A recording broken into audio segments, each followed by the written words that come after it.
पाकिस्तान और दुनिया भर में लाखों देखने और सुनने वालों को अरशद शरीफ का सलाम। नाज़रीन, 4.5 करोड़ रुपए कौमी असेंबली की एक दिन की कार्रवाई का बजट एस्टीमेट है और इस साल जो बजट डिमांड किया गया है वो 5.58 अरब रुपए। 130 दिन मैंडेटरी मिलना होता है और 4.5 करोड़ रुपए आज की भी जो कार्रवाई हुई वो भी, उसके मनाजिर भी आपके सामने थे। कल जो कुछ हुआ वो भी आपके सामने था और ये पार्लिमान में कहा जाता है ऐसी चीज़ें होती हैं। 2011 में भी हफीज़ शेख की बजट तकरीर के दौरान जब फहमीदा मिर्ज़ा साहिबा स्पीकर प्रिसाइड कर रही थी तो उस वक्त के मनाजिर भी आप अपनी स्क्रीन पर देख रहे हैं। तो पार्लिमान में ये कुछ हो रहा है, चल रहा है और इस हवाले से आज स्पीकर साहब ने कल जो हमारे प्रोग्राम में बताया था उन्हें कार्रवाई भी की और 7 पार्लियामेंटेरियंस का दाखिला कौमी असेंबली में बंद कर दिया है। ये सब कुछ हो क्यों रहा है, इस हवाले से सवाल ये भी बनता है कि ईवान को चलाना और ख़ास तौर पे बजट सेशन के दौरान क्या ये हुकूमती जिम्मेदारी होती है, अपोजिशन की होती है, दोनों की होती है? और अगर लीडर ऑफ द अपोजिशन उसको तकरीर नहीं करने दी जा रही तो ये फैसला किसका था, ये फैसला क्यों किया गया? और अगर लीडर ऑफ द अपोजिशन को तकरीर नहीं करने दी जा रही तो क्या फिर लीडर ऑफ द हाउस भी तकरीर कर सकेंगे? लीडर ऑफ द हाउस यानी कि वज़ीर आज़म इमरान खान साहब। और इस हवाले से नून लीग ने बड़ा वाज़ेह कह दिया है कि ये रवैया जो है हुकूमती बेंचेस ने अडॉप्ट किया, इसका जवाब उसी सूरत में दिया जाएगा। और जिस तरह के मिसाइल्स लॉन्च हुए बजट की किताबों के, आज कुछ सैनिटाइजर्स मिसाइल के तौर पे इस्तेमाल हुए, तो ये सिलसिला आखिर कब तक चलेगा और इसका बुनियादी मकसद क्या है, इस पर बात करेंगे। साथ साथ नाज़रीन, एक बड़ी खबर आ रही है पंजाब से कि जो हुकूमत पंजाब में ज़मीनें रिकवर कर रही थी, लैंड माफिया के ख़िलाफ़ कार्रवाइयाँ कर रही थी, पंजाब में 6000 इलीगल हाउसिंग सोसाइटीज़, जी हाँ 6000 इलीगल हाउसिंग सोसाइटीज़ को कवर देने के लिए एक ऑर्डिनेंस की तैयारी की जा रही है।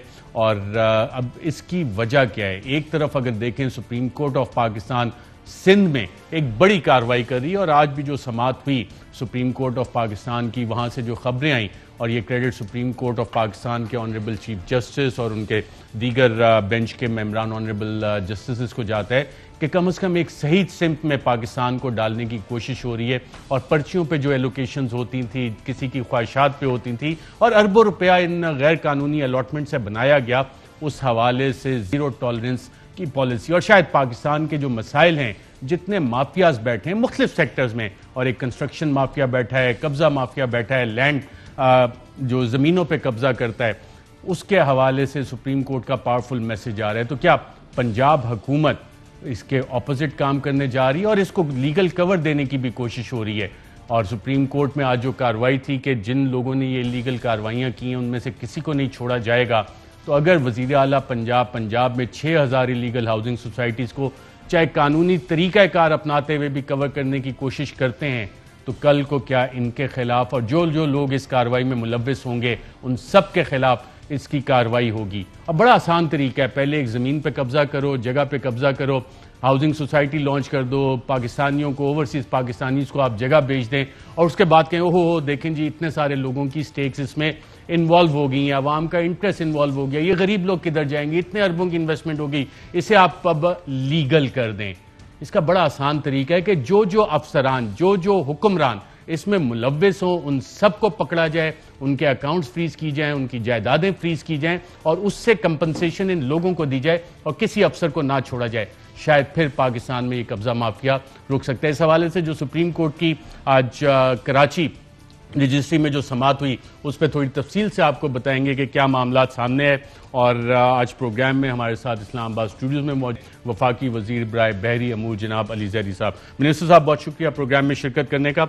कौमी असेंबली में जो कार्रवाई हो रही है, लीडर ऑफ द अपोजिशन 3 दिन से तकरीर मुकम्मल करने की बजट पे कोशिश कर रहे हैं, क्या ये दुरुस्त है कि हुकूमत ने यह फैसला किया था कि ये तकरीर नहीं होने दी जाएगी? देखें काशिफ, मैं अरशद देखें, अरशद आप पार्लियामेंट में आपको तो नहीं लगा था कोई बजट मिसाइल? नहीं मुझे नहीं बात, मैं आपका अंगूठा भी टूटा हुआ है। अच्छा, ये तो पुराना ठीक हो गया। अच्छा, ये हफ्ता 10 दिन पुरानी चोट है। देखें अरशद, मैंने काशिफ के शो में परसों ये डिस्कशन हो रही थी, पहले दिन से जब से प्राइम का ओथ लिया है इमरान खान साहब ने वजारत उज़्मा का, उस वक्त से आज तक एक तकरीर थी पुलवामा की जिसमें प्राइम मिनिस्टर खड़े होकर बोलने दिया गया। कभी नहीं बोलने देते। उस दिन भी डील की थी पहले इत्तफाकन, मैं क्योंकि असेंबली के मामलात में क्योंकि और लोग देखते हैं मैं नहीं, लेकिन पहले वाली में आप तो कल बड़े तहमुल से खड़े थे, कुछ अपने पार्लियामेंटेरियंस को रोक भी रहे थे शायद। मैं नारे लगाने से नहीं रोक रहा था, नारे मैंने भी लगाए, लेकिन लड़ाई झगड़े से, वायलेंस के तो आई एम नॉट, मुझे वायलेंस बिल्कुल वैसे भी कोई ठीक चीज़ नहीं है। और शुरू भी कहाँ से हुआ था, मैंने ट्वीट भी कर दिया, मुझे पता है क्योंकि मैं दूर से सारा कुछ तमाशा देखता रहा हूँ, वो भी मैं आपको भी बताता हूँ। लेकिन हमने ये कहा कि 2.5 साल, पौने 3 साल, एक दफ़ा अगर प्राइम मिनिस्टर ना बोल सके, और कई डीलें इन्होंने हमसे की, कई दफ़ा हमने 2-2 घंटे, 2.5 घंटे बैठ के इनकी तकरीरें सुनी, तो आगे से हमारा कोई सवाल भी पूछ लेते तो आगे से कोई इधर से खड़ा हो जाए ट्रेजरी बेंचेस पे, तो वहां से गालियां बके। मैंने खाई हैं, मुराद सईद हर दफ़ा ही खाता है बेचारा, जब खड़ा, और वो कुछ सवाल उसे पूछो आप, उसी की मिनिस्ट्री का वो उसका भी जवाब दे रहा है, उसको भी वहां से आवाजें कस के गालियां देते हैं। और गालियां, मैं कोई मैं ऐसी बात नहीं एक्चुअल कह रही है, आप लोगों ने गंदी गालियां निकाली। देखें, हमने वो नारे लगाए, हमने पहले, मैंने उसे भी, इसलिए मैं कह रहा हूं, मैंने कहा था जी हम तो अब लगाएंगे, क्योंकि फाइनेंस मिनिस्टर तो आए तकरीर कर रहे, तो ये तीसरा फाइनेंस बिल है, उधर भी उन्होंने शुरू की, पहली दफा सदुमर ने किया था, उधर भी उन्होंने की, फिर हमाद ने किया, उन्होंने उस वक्त भी की, कॉन्स्टेंटली ये करते रहते हैं। इनका ये शौकत तरीन, इनकी भी, जो भी सवाल पूछ कर जवाब दो वो शुरू हो जाते हैं, और ऊपर से उल्टी सीधी नहायत ही गलीज ज़बान इस्तेमाल करते हैं। इट वॉज टाइम कि ये होना ही था। लेकिन वायलेंस जो हुआ है ना, इसको मैं अच्छा क्यों हुआ, कोई इनके, मैं देख रहा था इनकी बड़ी सीनियर लीडरशिप पीछे गई है, जिसमें शायद खाकान अब्बासी भी थे, और मेरा ख्याल है, आई एम नॉट श्योर, लेकिन ऐसे नहीं बात भी, पीछे से कोई वरायत साहब हैं इनके MNA, उनको आगे लेके आए। ये 2 ट्रेजरी बेंचेस और अपोजिशन, वो तकरीर फरमा रहे थे, अपोजिशन लीडर, और यहाँ से भी नारे लग रहे थे, वहाँ से भी नारे लग रहे थे, और बीच में वो असेंबली का स्टाफ खड़ा था। वो आते गए असेंबली के स्टाफ को, ये स्पीकर साहब को पहले इल्म हो गया था कि ये कार्रवाई चलने वाली है। असेंबली का ज्यादा स्टाफ था वहाँ पे, सार्जेंट्स, काफी सारे सार्जेंट्स खड़े थे, उधर आ गए, वो नॉर्मल कार्रवाई से ज्यादा सार्जेंट्स है जी, ज्यादा थे। इसका मतलब प्री प्लान था ये सब। वो प्री प्लान की बात नहीं है, जब वो उन्होंने बुला लिया, आपके इल्म में था, आप लोगों ने प्री प्लान किया, उन्होंने बुला लिए ना, उन्होंने बुला लिए, वो शुरू में नहीं थे, वो बढ़ते चले गए, क्योंकि एक दफा वो खत्म होके चले गए थे, दोबारा आए, पहली दफा भी हुआ, वो मौसूफ आए हैं, जो भी वरायत, खालिद वरायत शायद, और आके उन्होंने धक्के देते थे कि वो बिल्कुल पहुंच गए हैं जहां पे शहजाद अकबर साहब, मुराद और फहीम आगे खड़ा था, फहीम खान नंबर है, उधर से आके उन्होंने इंतहाई गलीज जबान इस्तेमाल की, और पुश करते करते उनको इंसाइट करते हुए, आ गया मैं तुम्हें देखूंगा, आ गया तुम्हारी ये तुम्हारी वो, और वो आगे चले गए, और उसके ऊपर ये वायलेंस शुरू हुआ। और किताब पहले वहां से आई थी, मैं खड़ा देख रहा था, वहां से आई है, हीटेड था, सारी नारे लगा के, उससे पहले हम साथ एक दूसरे के साथ खड़े हंस के नारे लगा रहे थे। किताब पहले वहां से ही CCTV कैमरास हैं, वो निकाल के वो फुटेज रिलीज कर जाएगा, वो तो आ जाएगा CCTV क्या, वो कानून तोड़ते हैं सारे खड़े होकर। अच्छा, ये बताइए, जो बजट की किताबें फेंकी गई दोनों साइडों से, ट्रेजरी ऑपोजिशन, इसको पढ़ने में तो कोई इंटरेस्टेड नहीं होगा कि 8 खरब की, मेरी अपनी जाती राय, ये वाज इन बैड टेस्ट, नहीं होना चाहिए था, लेकिन उसकी क्या एक ये वजह है कि इतनी सारी किताबें कौन पढ़े, तो उसका बेहतर इस्तेमाल है कि जनाब इसको मिसाइल्स के तौर पे इस्तेमाल करें, एक दूसरे पे फेंकें, और पढ़ने की जरूरत क्या है, क्योंकि ये रखी तो वहां पे इसलिए जाती है हर डेस्क पे कि पढ़ा जाए इसको। मैं तो अपनी उठा के ले आया था उसी दिन, लेकिन it was in bad taste. तो पढ़ने, अब जिन लोगों ने ये फेंकी हैं किताबें, वो पढ़ेंगे इसको। देखें अरशद, ये फ्री फॉर ऑल कन्वर्ट हो जाता है ना, फिर ये कोई 2 आदमी, फायदा किसको हुआ? फायदा नुकसान की बात नहीं है, नुकसान तो सारे पाकिस्तान को हो रहा है, आप खड़े हो, लेकिन वो खड़े हो के कॉन्स्टेंटली हम उनकी झूठ सुने 2.5 घंटे, वो हमारा सच नहीं सुन सकते 5 मिनट, तो फिर let me play the devil's advocate. ये क्या बोला आपने?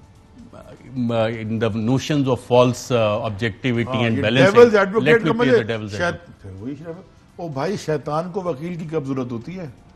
आप क्यों, आप अपना काम करें ना, मुझसे सवाल पूछें। मैं वो इसीलिए सवाल कर रहा हूं क्योंकि ऑपोजिशन को आज आप डेविल्स, ये शैतान की वकालत ना करें, आप सीधा सवाल। अच्छा, सीधा सवाल मैं कर लेता हूं, वो क्योंकि ये भी एक अजीब अंग्रेजी जबान का मुहावरा है, let me play devil's advocate, माना डेविल को कोई जरूरत नहीं है वकालत की। जब आपने वो नहीं, सीधी बात है, डेविल आपने बॉल ही ऐसी करवाई है। मैं सवाल जिस पे आना चाह रहा था, बड़ा सीरियस सवाल है, ईवान को चलाने की और खास तौर पे बजट के दौरान, क्या ये हुकूमती जिम्मेदारी नहीं होती कि माहौल अच्छा रहे?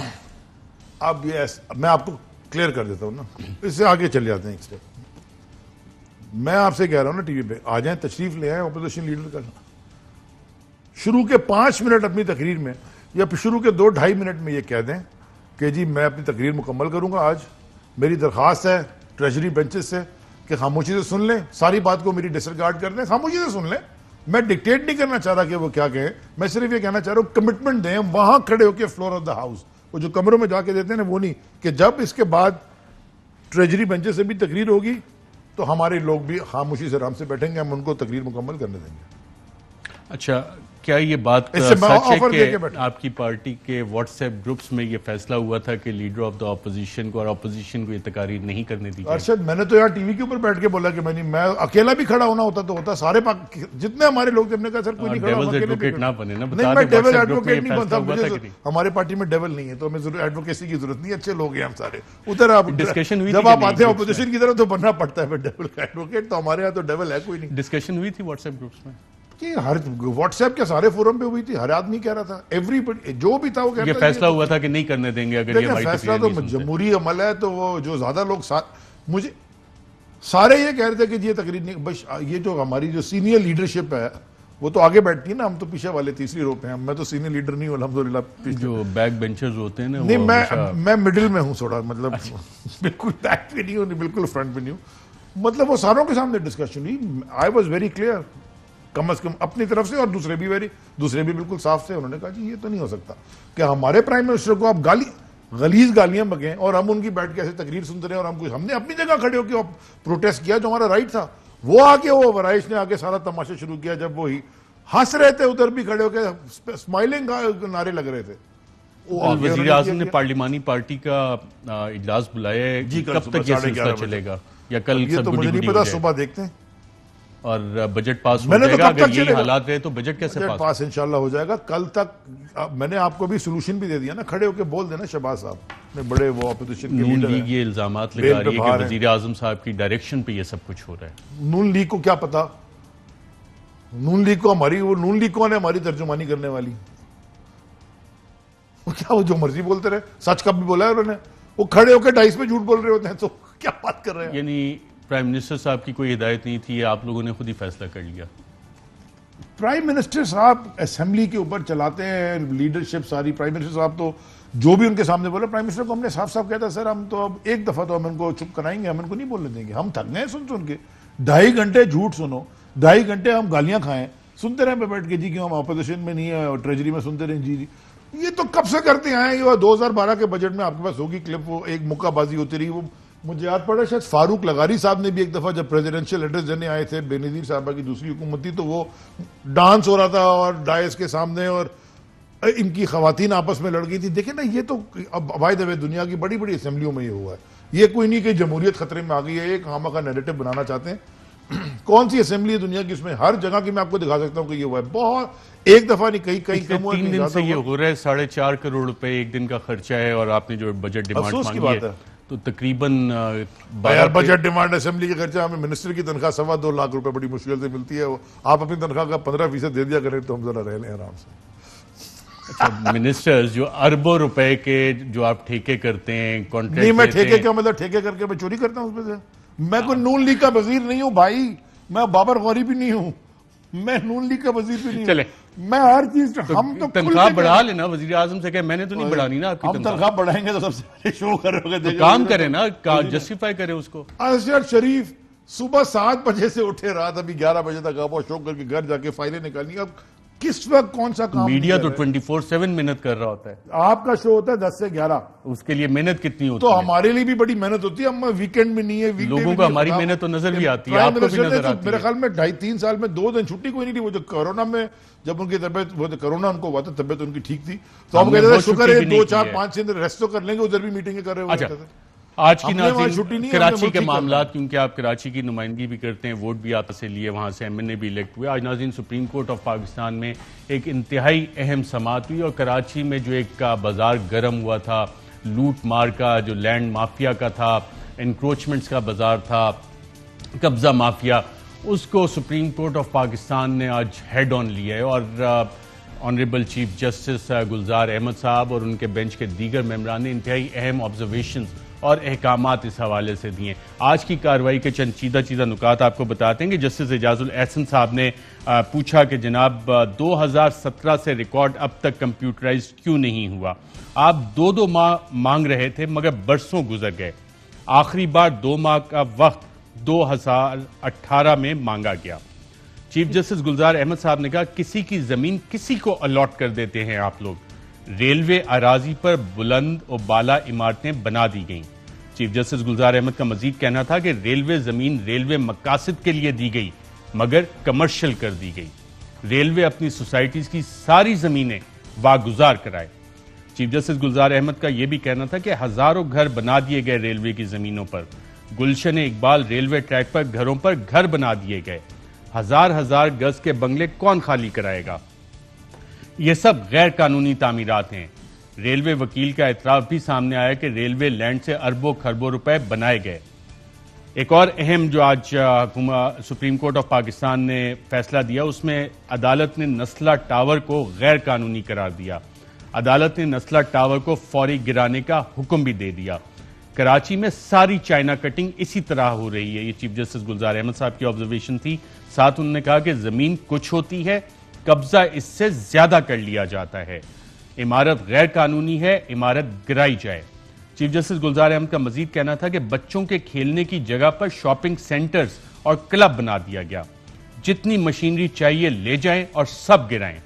चीफ जस्टिस गुलजार अहमद का कहना था कि अगर आप सब खाली नहीं कराएंगे तो आपके खिलाफ कार्रवाई करेंगे। आपको नहीं पता कि फिर अदालत आपके साथ क्या करेगी। सब मिल बांट कर ये दुकानें फरोख्त की गई। ये सब केएमसी का किया धरा है। अदालत अलादीन या पवेलियन एंड क्लब पर किसी कमर्शियल सरगर्मी की इजाजत नहीं देगी। अदालत ने एडमिनिस्ट्रेटर केएमसी को शॉपिंग सेंटर और पवेलियन क्लब खाली कराने का भी हुक्म दिया। अदालत ने एडमिनिस्ट्रेटर केएमसी से 1 हफ्ते में रिपोर्ट भी तलब कर ली। चीफ जस्टिस गुलजार अहमद एक मौके पर शदीद बरहम हुए और उन्होंने कहा कि रिफाई प्लॉट्स पर शॉपिंग मॉल्स बने हुए हैं, कौन मास्टर प्लान चेंज कर रहा है। एक्वेरियम कहां गया है या गायब हो गया। बड़ी मछलियां छोटी मछलियों को खा गई। बड़ी मछलियां छोटी मछलियों को खा गई। जस्टिस एजाजुल एहसन का कहना था कि केएमसी के पास क्या इख्तियार है, किसने इख्तियार दिया कि जिसको चाहे अलॉट करते हैं। डीजी केडीए से कौम के नाम से मंसूब तमाम प्लॉटों की तफसीलात भी तलब कर ली गई। ये प्लॉट्स कब और किसने अलॉट किए तफसीली रिपोर्ट पेश करें, यह हिदायत की गई डीजी केडीए को। साथ साथ अदालत ने चंद अहम ऑब्जर्वेशंस भी दी और कहा कि टूटी फूटी सड़कें, उबलते गटर, जगह जगह मिट्टी और कचरे के ढेर कराची के साथ साजिश है, शहर को तबाह कर दिया गया। चीफ जस्टिस गुलजार अहमद के तजावजात केस में सख्त रिमार्क्स। केएमसी हुक्काम को मुखातिब करके कहा आप लोगों ने ही कब्जा करवाया है। जिन लोगों ने 2 नंबर काम किए सब गिरफ्तार होंगे। केएमसी जैसे इदारे को खोखला कर दिया। लाइन्स एरिया में एक पर्ची पर जमीनें बेच दी। कराची के 36,000 प्लॉट्स पर आज भी कब्जा है। नॉर्थ नाजमाबाद को कच्ची आबादी से भी बदतर बना दिया गया। सुप्रीम कोर्ट ने अलादीन पार्क के शॉपिंग एरिया और क्लब को गिराने के लिए 1 हफ्ते की मोहलत दे दी। पार्क को किसी भी निजी कंपनी के हवाले करने से रोक दिया गया। महकमा रेवेन्यू जालसाजी करके अरबों कमा रहा है। अदालत ने महकमा रेवेन्यू की रिपोर्ट मुस्तरद करते हुए 3 माह में कराची समेत सिंध भर की सरकारी अराजी वागुजार कराने का हुक्म दे दिया। क्लिफ्टन कराची में एसटी प्लॉट्स पर कायम 2 निजी अस्पतालों को नोटिस जारी करते हुए डीजी केडीए से शहर भर के एसटी प्लॉट्स की जामे रिपोर्ट तलब कर ली। ये नाज़रीन आज बड़े फैसले सुप्रीम कोर्ट ऑफ पाकिस्तान के कब्जा माफिया के खिलाफ। और साथ एक और ऑब्जर्वेशन भी थी, बल्कि 2 दिन पहले जो फैसला आया था रेलवे केस में, उसमें पैराग्राफ नंबर 21 में लिखा हुआ है कि जो learned counsel for the applicant has informed that some meeting in the Governor house Karachi has taken place where the matter relating to lands of Pakistan Railway, particularly in province of Sindh, has been discussed to be sold to the private developers. Governor Imran Ismail साहब ये railway के plots बेचने की meetings कर रहे हैं। ये तो नहीं लिखा। ये पढ़ लें सर अगर मैंने, और अगला पैरा भी फिर पढ़ लें। क्या लिखा है? पढ़े ना sir. Governor house Karachi secretary matter relating to land of Pakistan railway project discuss to be sold to private developers. मुझे इस मीटिंग का पता नहीं है। आई डोंट थिंक ये है, आई डोंट नो, पता कर गवर्नर साहब का क्या काम है ये सुप्रीम कोर्ट ऑफ पाकिस्तान जाएगा ये गवर्नर साहब के, I don't believe it, but let me just, आप कराची से हैं, आपके इल्म है कि रेलवे की जमीनों पे आपकी मिनिस्ट्री और गवर्नर हाउस में ये मीटिंग्स हो रही है, सुप्रीम कोर्ट लिख रहा है। अब एक सेकंड ना बाबा, आपने पूरा पढ़ा, मैं जितनी बातें लिखी हैं और सुप्रीम कोर्ट के chief justice, honourable chief justice ने जितनी बातें की सब बातें ठीक हैं, ये तो मैं कर करके थक गया हूं। आपके शो में नहीं, पाकिस्तान की टीवी हर जगह, भाई साहब नालों पे कब्जे हमारी हुकूमत में नहीं हुए, ना हमारी आज सिंध में हुकूमत है, ये तजावुजात जो बने हैं सारी इलीगल। क्या आप भूल गए मंजूर काका, याद है आपको नाम, आपको याद है निसार मुराई, इनकी जीआईटीज में पढ़ी है आपने, इनकी जीआईटीज आपने पढ़ी है सर, ये सारे ये आपने, ये याद है आपको इनकी जीआईटी में क्या। अब मुझे बताएं किधर गई, उन पे क्या कानूनी कार्रवाई? मैं देखिए मैं आपको बताता हूं, मैं कानून कोर्ट के अंदर से मैंने जीआईटीज निकालनी थी ना, केस जीत के। अब मैं सारी की सारी जीआईटीज जो है वो सारे के सारे कवानीन सिंध में टूटे हुए हैं। अब मुझे बताएं, मेरे पास एक है रास्ता, वो मैंने अभी तक नहीं लिया, लेकिन अब मैं वो ले लूंगा, और वो मैं इंशाल्लाह जब लूंगा तो आपको पता चल जाएगा, मैं ले लूंगा। बहुत हो गया, बहुत ज्यादा हो गया जो हाल उन्होंने हमें किया है सिंध के अंदर, जो कराची का जो फाइनेंशियल कैपिटल है, जो तबाही है। आप तो बड़े दिन से आए नहीं ना। 36,000 प्लॉट्स पे कब्जा है, ऑनरेबल सुप्रीम कोर्ट के जज साहिबान ये कह रहे हैं। मैं माजरत के साथ ऑनरेबल चीफ जस्टिस से डिसएग्री इधर करता हूं, 36 से ज्यादा होंगे अगर आप ढूंढेंगे तो। 36,000 से ज्यादा? आपको अंदाजा ही नहीं है क्या हुआ है वहां पे। और ये पर्चियों पे अलॉटमेंट होती रही है। पर्चियों पे क्या होता है वो अभी देखे ना, मैं आप मेरी कॉन्स्टिट्यूंसी में महमूदाबाद नाला जाता है, उसकी एक मास्टर प्लान में एक रास्ता था, वो जो मास्टर प्लान का रास्ता था वो उस पे मास्टर प्लान में जो था वो उस पे नहीं बना, वो थोड़ा और इधर बना दिया, क्योंकि इधर अलॉटमेंट करानी थी लीगल, वो सारी लीगल अलॉटमेंट हुई हुई है। राइट पे जहां लीगल हुई, हमने तो बेचारों के उनके घर भी गिराने पड़े नाला चौड़ा करने के लिए ताकि वो डूब ना जाए। जो लोग ये गैर कानूनी अलॉटमेंट्स वगैरह करते हैं, वो वजीर हैं आजकल, तो इन पे होना क्या चाहिए? कोई वे फॉरवर्ड है? क्योंकि गरीब लोग तो बेचारे वहां पे आ जाते हैं। आपके टाई की रंग के क्योरे चलाते थे एक साहब, उनकी आप मिलाद तो देखें, वो बहुत बड़े वजीर हैं वो, अब तो उनको शायद और भी कोई मेमन साहब का भी जिक्र हुआ कि कोई। सर ये मुल्क वो है जिसमें chief justice of honourable chief justice of Pakistan, ये नहीं इनसे पहले वाले, वो उनको जो एक बॉटल मिलती है वो जब लैब में जाती है तो वो शहद बन जाती है। खुदा को माने ना, चीफ जस्टिस ने पकड़ी थी वो, मैंने आपने नहीं। वो लैब के टेस्ट पे फैसला दे दें, फिर वो क्या बातें कर रहे हैं। ये बताएं, पंजाब में अस्पतालों के अंदर से बोतलें मिलती हैं। ये तो सिंध की बात होगी ना, और इतना बड़ा सुप्रीम कोर्ट ऑफ पाकिस्तान ने आज बहुत अच्छे इकदाम किए, बड़े इकदाम किए, बड़े फैसले अनाउंस किए कि कब्जा माफिया के लिए कोई रियायत नहीं है। पंजाब में आप लोग 6,000 इलीगल हाउसिंग सोसाइटीज को लीगल करने जा रहे हैं, ऑर्डिनेंस के जरिए कवर देने का प्लान है, इस तरह की इतलात आ रही हैं। इतलात मैं कागज सामने रखे, मुझे नहीं पता, कागज भी आ जाएगा अभी तो। इतलात आपके पास तो सारे मुझसे ज्यादा कागज आपके होते हैं, आधे कागज तो मैं आपसे मांग रहा होता हूँ। तो सवाल जब कर रहा हूं तो जवाब मुझे नहीं पता इसका, आई डोंट नो, मुझे क्या पता। अगर ऐसा कोई काम हुआ तो ये गलत होगा। देखें अरशद, मैं आपको एक मिसाल से समझाता हूं। मैं फेडरल कैबिनेट मिनिस्टर में अपनी वजारत की एक मिसाल से आपको समझाता हूं ना। एक इलाका है मच्छर कॉलोनी, वो 350-360-70 एकड़ है, वो हम बचपने से वैसे देख रहे हैं, वो बढ़ता चला गया, वो सारी कैबिटी की जमीन है, कब्जा होता चला गया, आधे से ज्यादा लीगल कब्जा है, उस पर कोर्ट पता नहीं क्या क्या जजमेंट्स हैं।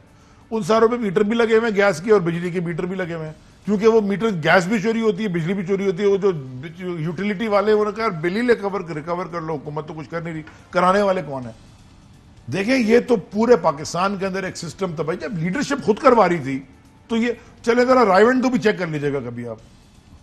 मैं आपसे कह रहा हूं ना, कैसे बन गया इतना बड़ा स्टेट के पता नहीं कितने 100 कनाल जमीन। और अब नून लीग के नक्शे कदम पे चलते हुए उससे बड़ी एक लीगल कवर देके illegal housing society 6,000 illegal housing societies को लीगल कवर देने का प्लान पंजाब हुकूमत ने बनाया। ये चार्ज है जी, ये चार्ज है, बिल्कुल चार्ज है। मुझे नहीं पता ना, आप कहीं चीफ मिनिस्टर साहब को इस पे पैमरा भेज दें या केस कर दें। नहीं, एक ऑर्डिनेंस आप इससे पहले भी जारी कर चुके हैं। क्या इसी तरह का? कहां पे? नाज़रीन यहाँ पे एक वक्फा लेते हैं, वक्फे के बाद दोबारा हाजिर होते हैं। वेलकम बैक नाज़रीन। जो वज़ीर आज़म बार बार माफियाज का जिक्र करते हैं और कहते हैं कि मैं किसी को नहीं छोड़ूंगा, तो इस हवाले से आज साबिक वज़ीर आज़म शाहिद खाकान अब्बासी साहब ने एक प्रेस कॉन्फ्रेंस की और शुगर इंक्वायरी कमीशन के हवाले से उन्होंने कहा कि चीफ मिनिस्टर बुज़दार को क्या बुलाया गया, क्या कहा उन्होंने, आइए देखते हैं। क्या इस इन्वेस्टिगेशन टीम ने पंजाब के वज़ीर आला उस्मान बुज़दार साहब को बुलाया, जिन्होंने अपने तजवीज़ करदा इख्तियारात के जरिए बगैर किसी के मांगे, बगैर किसी समरी के 3 अरब की सब्सिडी शुगर मिलों को अदा कर दी। किसी ने पूछा है उस्मान बुज़दार से तुम कर क्या रहे थे, तुम्हें किसने इख्तियार दिया था कि अवाम के पैसे शुगर मिलों को अदा करने शुरू कर दो? क्या शुगर मिलों ने मांगे थे? क्या तुम्हें कोई समरी आई थी? जी नाज़रीन, और जब आप शुगर इंक्वायरी कमीशन की रिपोर्ट देखते हैं तो इसमें ईसीसी का फैसला हुआ था 6 दिसंबर को 2018 और इसके बाद वर्बल फैसले पे ईसीसी के in the light of verbal information on decisions of ECC वज़ीर आला पंजाब ने फैसला भी कर लिया, सुबह 10 बजे करके मीटिंग अप्रूव भी कर दी सब्सिडी।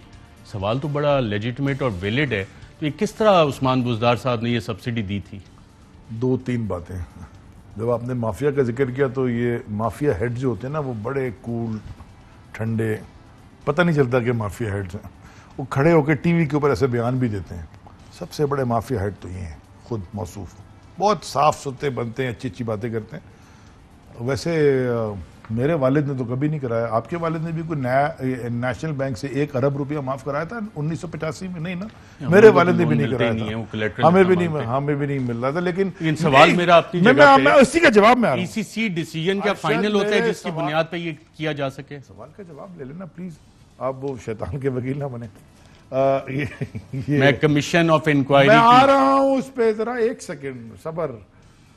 तो ये माशाल्लाह इनके वालिद साहब ने 1 अरब रुपया, आप जाके चेक कर लेना, मैं ट्वीट भी कर दूंगा, काफी डिटेल्स में है, लेकिन बहुत पुराना केस है जिस पे कुछ नहीं हुआ। ये तो करंट केस है। सवाल पूछना कौन है जिसने पाकिस्तान की तारीख की सबसे बड़ी सब्सिडी खुद एज प्राइम मिनिस्टर जो अपने जमाने में खुद इसी को शेयर करते थे, उन्होंने दी थी, सबसे बड़ी तारीख की। दूसरा, उन्हीं के नक्शे कदम पे चलना है, बिल्कुल भी नहीं चलना। तो ये क्या कमीशन रिपोर्ट क्या कह रही है? कमीशन रिपोर्ट ईसीसी डिसीजन पे सब्सिडी दे दी गई, आपको यकीन नहीं आ रहा? पढ़ ले, इसको मिसाइल की तरह वापस ना फेंकिएगा। ये मेरा काम नहीं होता, मैं कैच करने वाला हूं। ये पढ़ ले पैराग्राफ, आपने पढ़ लिया, मैंने मान लिया ना, आपकी बात पे यकीन है, पढ़ने की जरूरत तो नहीं। ये सही किया था उस्मान बुज़दार साहब ने? इसके ऊपर अभी पूरी इंक्वायरी हो रही है और उसका पता चल जाएगा, कोई इशू। तो उनको तो याद ही कुछ नहीं रहता उस्मान बुज़दार साहब से सर, मैं देखे ना, ये मुझे नहीं पता कि उनकी, मेरा नहीं ख्याल कि ऐसी कोई बात है, वो आपको जवाब मिल जाएगा। पंजाब कमीशन कह रहा है, जब हमने पूछा तो वो भूल गए। अभी तो इंक्वायरी हुई है, जब पंजाब कमीशन की इंक्वायरी वहां भी जाएगी, उनसे जवाब तलब करके जब उनका जवाब आ जाएगा रिटन में, फिर बता देंगे। ठीक है, अगर गलत है तो गलत होगा। इलीगल हाउसिंग सोसाइटीज को उन्होंने बेनिफिट देना है, वो भी इसी मुझे इसका पता नहीं ना, आई डोंट। अच्छा चले, आपको जिस चीज का पता है उस पर आ जाता हूं। ये बताएं, ये LNG इंपोर्ट पे गवर्नमेंट ऑफ पाकिस्तान को आपकी हुकूमत में, मौजूदा हुकूमत में अरबों रुपए का नुकसान हुआ और अनअकाउंटेड फॉर गैस की मद में भी हुआ। मैं आपको ये 2 दस्तावेजात देता हूं, आपके इल्म में होगा, काबीना में आप भी ऐसे इश्यूज मेरे इल्म में के डिस्कस करते रहते हैं और माशाल्लाह आजकल तो आप इस पे सवाल भी कर रहे हैं इस तरह की चीज़ों पे, क्या ये सही है? अच्छा, ये वाला कागज़ तो मैंने देखा, ये तो व्हाट्सएप पे फ्लोट हो रहा था, ये मैंने नहीं देखा। ये अरशद, मेरी सिक्योरिटी बढ़ानी पड़ेगी, लेकिन माफिया की बात आप कर रहे हैं ना, तो पेट्रोलियम से बड़ी माफिया, अगर आगे पाकिस्तान की 3 बड़ी माफिया है ना, उसके अंदर एक पेट्रोलियम भी है। ये जो बड़े मजे की बात मैं आपको बता दूं कि जो हैस्कॉल है ना, वो नुकसान में है और उसकी पेरेंट कंपनी विटॉल वो बहुत फायदे में है। अच्छा, समझ अगला सफा देखें, उसमें विटॉल का भी जिक्र है। मैंने ये लिखा ही है ना ऊपर विटॉल, तो मैंने विटॉल का नाम देख ही बोला है। जहां तक इसकी बात है, LNG पूरी दुनिया में ग्लोबली बहुत बढ़ चुकी है, लेकिन जब आपको $6 पे मिल रही थी, आपने उस वक्त तो मुआहदे नहीं किए, मेरे ख्याल में 10 पे भी नहीं किए, आपने 12.77 या 80। मेरे ख्याल में आप किसी पेट्रोलियम मिनिस्ट्री से किसी को बुला के उनसे सवाल पूछें कि उन्होंने $6 अंदाजन कितना नुकसान हुआ, $6.20 में क्यों नहीं किया और 12 में क्यों नहीं किया, क्योंकि मुझे नहीं पता, क्योंकि मैं तो ये नहीं कंट्रोल करता। तो I think somebody should answer, वो कोई ना कोई रीजन होगा, लेकिन तो कर सकते ग्लोबली दुनिया में LNG की जब सस्ती मिल रही थी तो उस वक्त क्यों नहीं बहुत सारी लिए दे के कॉन्ट्रैक्ट कैंसिल करके फिर आप महंगी उठाते हैं, ये क्या चक्कर है? नहीं पता। अगले सफे पे देखें, पहले आपने नदीम बाबर साहब रखे हुए थे, अगले सफे पे आपने गवर्नमेंट ऑफ पाकिस्तान को कितने अरब का नुकसान करवा दिया? तो मैंने नहीं करवाया, लेकिन ये हुकूमत ने करवाया। You are collective cabinet responsibility my lord. LNG जो भी नहीं, कैबिनेट में ये फैसला नहीं डिस्कस किया जाता, ये नीचे पेट्रोलियम के अंदर होता है कि नीचे नीचे कार्रवाइयां हो रही हैं।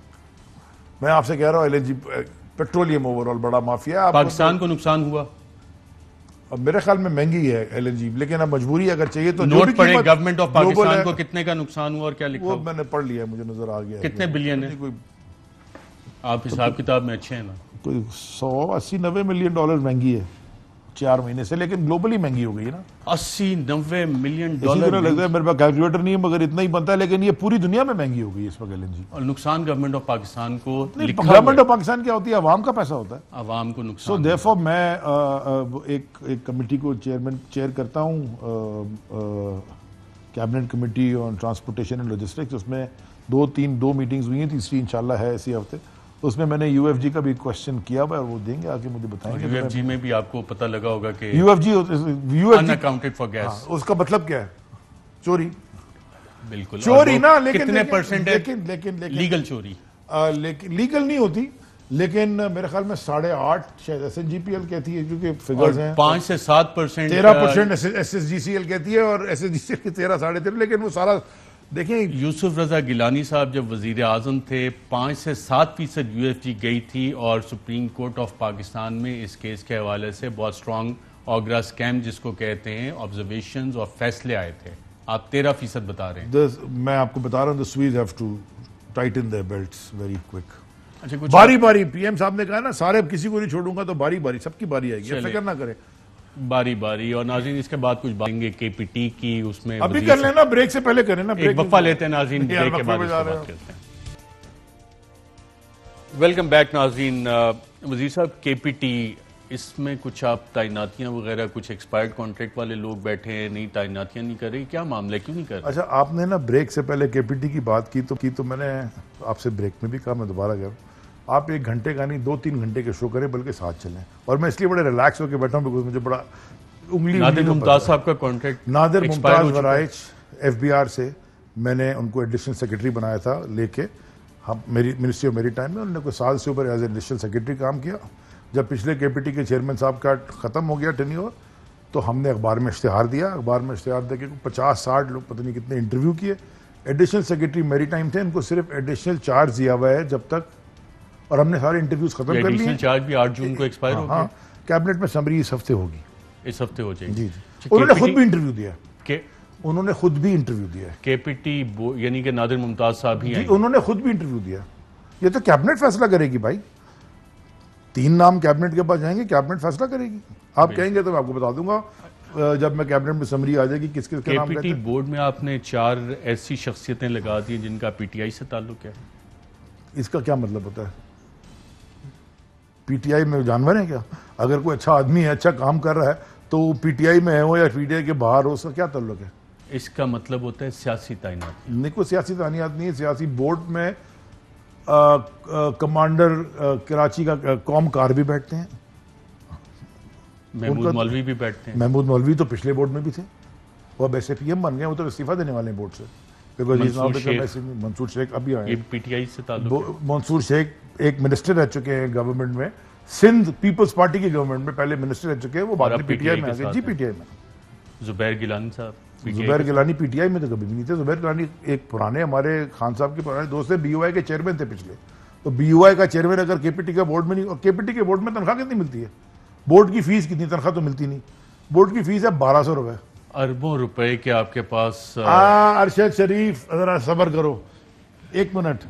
अरबों रुपए की तजावुजात हुई हैं केपीटी की जमीनों पे, ये सारे इन्वॉल्व से। आपने रिकवर की हैं। ये सारे मैंने जो सबसे बड़ी रिकवरी की है ना, वो ऐसी रिकवरी की जिसका आपको पता भी है। वो $15 मिलियन से वो एक कोर्ट में केस जीत के की, क्योंकि वकील भी केपीटी के 2 अरब की भी आपने एक 2.3 बिलियन रुपीस। वो चेक सरकारी खजाने में भी जमा हुआ। बिल्कुल नहीं, केपीटी के अकाउंट में जमा हुआ। केपीटी ऑटोनमस है बोर्ड, उसके अकाउंट में जमा हुआ। अभी और होने वाली है। केपीटी का एक बंदा इस वक्त जेल में भी है, अब इसको बेल मिल गई है, लेकिन हमने उसके घर से 149 फाइल्स मिली हैं। एचआर का बंदा, हाँ 149 फाइल्स, 20 साल से पता नहीं कितने साल से बैठा लोग हुआ है। यहाँ पे चीजें मंगवाते हैं, वो आपके पोर्ट वगैरह से गायब भी हो जाती हैं, उस पर कोई कार्रवाई कर रहे हैं? पोर्ट से चीजें गायब होती हैं, वो मेरा काम नहीं है, वो कस्टम्स देखती है। और जब हमने पकड़े हैं पिछले हफ्ते, मैं आपको वीडियो भेज देता हूं, 3 वो कस्टम के प्रिवेंटिव अफसर थे, वो केपीटी के लोगों ने पकड़े। कस्टम्स के प्रिवेंटिव अफसर थे, प्रिवेंटिव ऑफिसर्स अपनी गाड़ियों में इंपोर्ट का सामान, कोई टीवी, कोई इस तरह ये वो भर भर के निकाल रहे थे। केपीटी के पोर्ट सिक्योरिटी फोर्स ने पकड़ा है। हम तो अभी स्लज भी पकड़ने वाले हैं, मैं आपको दूंगा सारे नाम। मैंने कह दिया, मुझे कहना नहीं चाहिए क्योंकि बहुत सारे लोग डर जाएंगे, लेकिन मैं आपको बता रहा हूं फ्रॉम जो कि मैं आपको एक बात कह दूंगी, आपका टाइम कम, मैं आपको ये टीवी के ऊपर लाइव शो में कह रहा हूं, केपीटी की जितनी फाइनेंशियल स्ट्रेंथ बन सकती है ना, वो पाकिस्तान के जो फॉरेन डेट है ना, उसमें कुछ नहीं तो 15-20% तो आराम से। मिनिस्ट्री ऑफ मैरीटाइम अफेयर्स ने कितना बजट मांगा है इस दफा, इस साल? याद नहीं है। मिनिस्ट्री ऑफ मैरीटाइम अफेयर्स का बजट मुझे याद नहीं, हमारा मिनिस्ट्री का जाहिर होगा, बात हमारे है, जीपीए किताबें का उठा होगा। के एक दूसरे पे फेंकेंगे तो कहां से अरशद, चीज़ों ये को याद होगा? एक सेकंड, चीफ जो कंट्रोलिंग फाइनेंशियल कंट्रोलिंग ऑफिसर होते हैं, सेक्रेटरी साहब होते हैं, वो लेके आते हैं, जो भी पार्लियामेंट बजट में है तो हमारा रखी कम जाती है है ना पढ़ने के लिए। हमारा कम है बजट, केपीटी वफाकी ऑटोनमस वजीर है, अली जहरी पोर्ट साहब, कासिम मेट्रो से, पीएनएससी वफाकी ऑटोनमस वजीर है, अली और जहरी तीनों साहब, बहुत प्रॉफिट। शुक्रिया प्रोग्राम में शिरकत करने का। नाज़रीन, आज के प्रोग्राम में इतना, इजाजत दीजिएगा। अल्लाह। अहम तरीन खबरें अब एक क्लिक की दूरी पर। आपके पसंदीदा टॉक शोज हों या अहम मुल्की या गैर मुल्की शख्सियात की न्यूज कॉन्फ्रेंसेस, हर लम्हा बाखबर रहने के लिए सब्सक्राइब करें हमारा यूट्यूब चैनल। मौसम की सूरत हाल हो या खेल के मैदान से खबरें, अपने मोबाइल फोन से मुल्की और बैनुल-अक़वामी अहम खबरों तक रसाई के लिए डाउनलोड कीजिए मोबाइल ऐप। बावसूख ज़राए से मुसद्दिका खबरों, तज्ज़ियों और तबसरों से मुस्तफ़ीद होने के लिए विजिट कीजिए पाकिस्तान की सबसे बड़ी न्यूज वेबसाइट www.arYnews.tv। इन सब के अलावा पाकिस्तान का सबसे बड़ा फेसबुक पेज हो, सबसे बड़ा न्यूज इंस्टाग्राम अकाउंट या फिर ट्विटर, ARY न्यूज पहुंचा रहा है खबरें सबसे पहले आप तक, ताकि आप रहें हर लम्हा बाखबर।